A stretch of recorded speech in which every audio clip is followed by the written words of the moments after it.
राधे राधे भक्तों, स्वागत है आप सभी का। भगवान श्री कृष्ण के चमत्कार और लीलाओं के बारे में कौन नहीं जानता है। वह भगवान विष्णु के अवतार थे। वह जो चाहे वो कर सकते थे और कई मौक़ों पर किया भी था। लेकिन एक ऐसा मौका भी आया जब श्री कृष्ण को रणभूमि छोड़कर भागना पड़ा, जिस वजह से उनका नाम रण छोड़ पड़ा था। अब आप सोच रहे होंगे कि वो तो भगवान थे, फिर उन्हें किसी से भागने की क्या ज़रूरत थी। दरअसल इसके पीछे एक बेहद ही रहस्यमयी कहानी है, जिसके बारे में हम आपको आज बताएंगे। यह कहानी कुछ इस तरह है कि एक बार मगध राज जरासंध ने भगवान श्री कृष्ण को युद्ध के लिए ललकारा था। लेकिन वह सिर्फ अकेले ही नहीं, बल्कि उसने श्री कृष्ण के खिलाफ युद्ध के लिए यवन देश के राजा काल्यवन को भी अपने साथ मिला लिया था।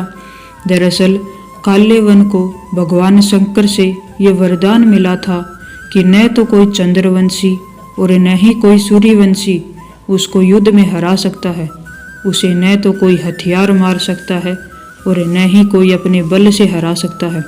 भगवान शंकर से मिले वरदान की वजह से काल्यवान खुद को अमर और अजय समझने लगा। उसे लगने लगा कि कोई भी उसे युद्ध में नहीं हरा सकता है और न ही मार सकता है। जरासंध के कहने पर काल्यवन ने अपनी सेना के साथ मथुरा पर आक्रमण कर दिया। अब चूंकि श्री कृष्ण जानते थे कि काल्यवन को अपने बल से नहीं मार सकते हैं और न ही उनका सुदर्शन चक्र उसका कुछ बिगाड़ सकता है, इसलिए वो रणभूमि छोड़कर भाग गए और एक अंधेरी गुफा में पहुंच गए। श्री कृष्ण जिस गुफा में जाकर छुपे हुए थे, उसमें पहले से ही नरेश मंदाता के पुत्र और दक्षिण कौशल के राजा मुचुकुंद गहरे नींद में सोए हुए थे। दरअसल उन्होंने असुरों से युद्ध कर देवताओं को जीत दिलाई थी। लगातार कई दिनों तक युद्ध करने की वजह से वह थक गए थे, इसलिए भगवान इंद्र ने उन्हें सोने का आग्रह किया और उन्हें एक वरदान भी दिया, जिसके मुताबिक जो कोई भी उन्हें नींद से जगाएगा वह जलकर भस्म हो जाएगा। राजा मुचुकुंद को मिले वरदान की बात श्री कृष्ण को पता थी, इसलिए वो काल्यवन को अपने पीछे पीछे उस गुफा तक ले आए जहाँ राजा मुचुकुंद सोए हुए थे। श्री कृष्ण ने काल्यवन को भ्रमित करने के लिए अपना पीताम्बर राजा मुचुकुंद के ऊपर डाल दिया। राजा मुचुकुंद को देखकर काल्यवन को लगा कि वह श्री कृष्ण ही है और उससे डर कर अंधेरी गुफा में छुपकर सो गए हैं। इसलिए उसने श्री कृष्ण समझकर राजा मुचुकुंद को ही नींद से उठा दिया।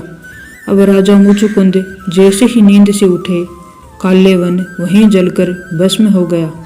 असल में यह भगवान श्री कृष्ण की ही एक लीला थी। उन्होंने महाभारत के युद्ध में गीता का उपदेश देते हुए कहा भी था कि सृष्टि में जो कुछ भी होता है उन्हीं की इच्छा से होता है, तो जाहिर है काल्यवन का अंत भी उन्हीं की इच्छा से हुआ था। तो अब तो आपको पता चल गया होगा कि श्री कृष्ण भगवान रण छोड़ क्यों कहलाए। अगर आपको हमारी ये कहानी अच्छी लगी हो तो वीडियो को लाइक कीजिएगा और चैनल को सब्सक्राइब कीजिएगा। राधे राधे।